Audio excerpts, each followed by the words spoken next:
Bismillah ve salatu ve selamu ala Resulillah ve ala alihi ve sahbihi ve men valah. Muhammed ibn İsmail el-Bukhari rahmetullahi aleyh Sahih Bukhari namlı kitabıda usul taharet hakkı toxtulub bugün mundaqdaydı. Kişilerin huzurda juyunğan vaqtida daldı qılıb haqqıda edib. Bazı rivayetlerde mesela inden nas, bazı rivayetlerde minen nas deb kelgan. İşkilese ma'nosi asasen o'xshash. Minen nas deb kelsa kishilardan deb olim. Inden nas desa kishilarning huzurida juyunğan bo'lsa deb bunda aytiladi. Demakchi bo'g'ini juyunğan vaqtida kishilardan daldı qılıb haqqıda. Demakchi bu hamda bunda Oyl aramlarda bağ varan dalılardı juyunğan vaqtida shu daldı qılıb bu muhim avval. Aqallisi bir etrofiga bir xat olsun sizib qo'yish kerak degan Enver Chakashmir rahmatullohi alayh.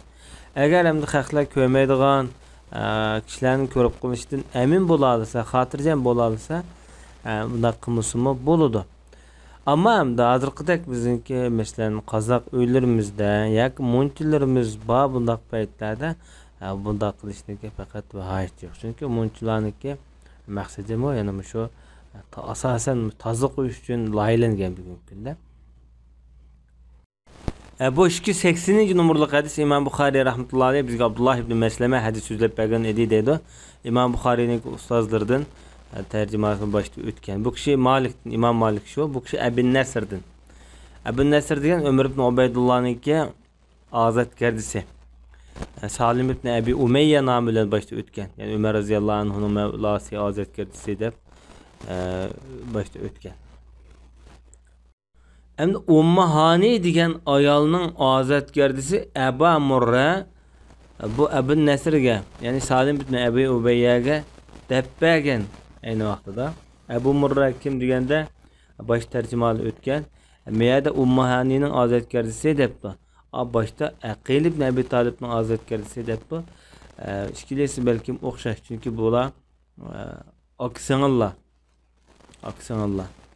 Hem de bu adam aqlga nait amraq bo'lg'achqa, davomliq aqlga shun yepishilib turg'achqa, shuna aqlning azatgardisi deyilgan. Amaliyotda u Muhaniniki azatgardisi ekanligi bakrak kuchliroq ekan.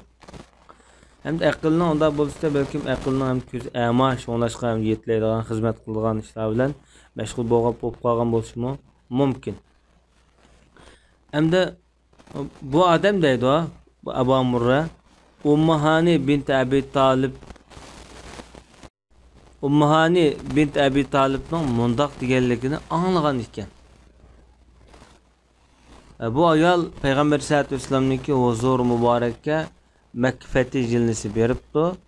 Baga vaqtida men Rasulullohning juyunayotganligini ko'rdim de. Yoki juyunayotgan holatida uchratdim.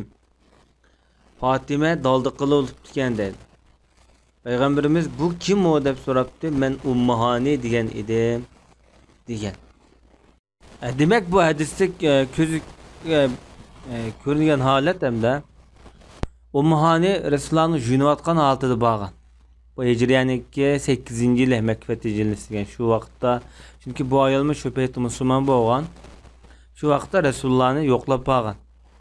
Rasulullohniki nevri singlisi Ali ibn Abu Talibning singlisi bo'ladi yoki ochisi bo'ladi. Bu avvaldan biz Payg'ambar sollallohu alayhi vasallamni dalda qilib turgan pardaning xililam qilin parda ekanligini bilinib turadi. Rasululloh ko'ranmagachga kim bu deb so'ragan. Biz ham Ummahani haqida birdan to'xtalaylik. Ummahani ismi Fahita degan ism bilan mashhur. Abu Talibningki qizlari. Ummahani Makka fathi jilnisi Hijriyaning 8-yili musulmon bo'lgan. Payg'ambar sollallohu alayhi vasallam bilan birga nurg'un do'stona sevimlik paranglari var bu ayolniki. Masalan, Ummahani ne Payg'ambar sollallohu alayhi vasallam alay degan. Ummahanining shu vaqt ballari bor.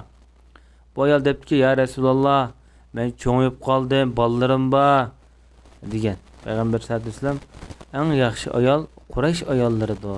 Bular balları kichik vaqtida ballarga bek ko'yinadi. Ərlərinin mal dünyasına ait to'g'ri tasavvur qilish bilan birga buni joyida muhofazat qiladi, buzib chochmaydi deb ta'riflagan.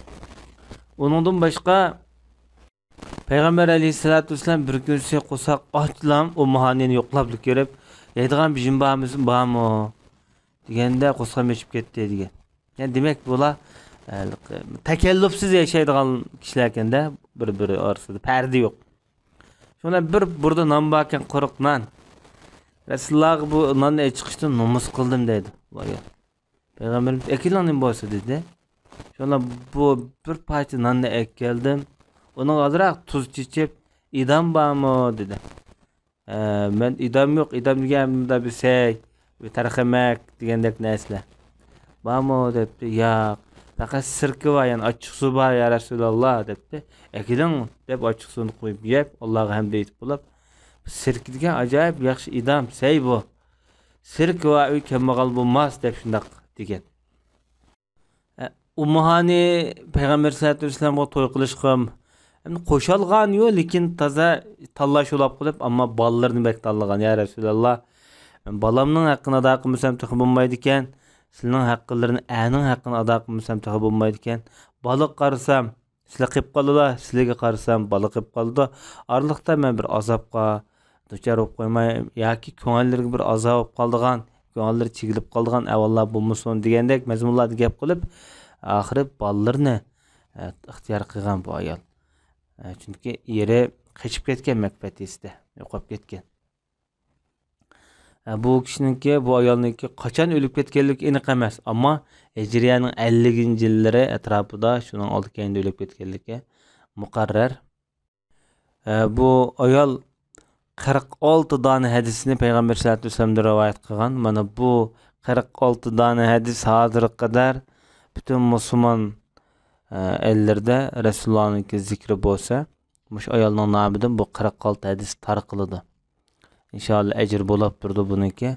Demak bu ilmiy jihatdan ko'rsatgan tuhfasi mana shu.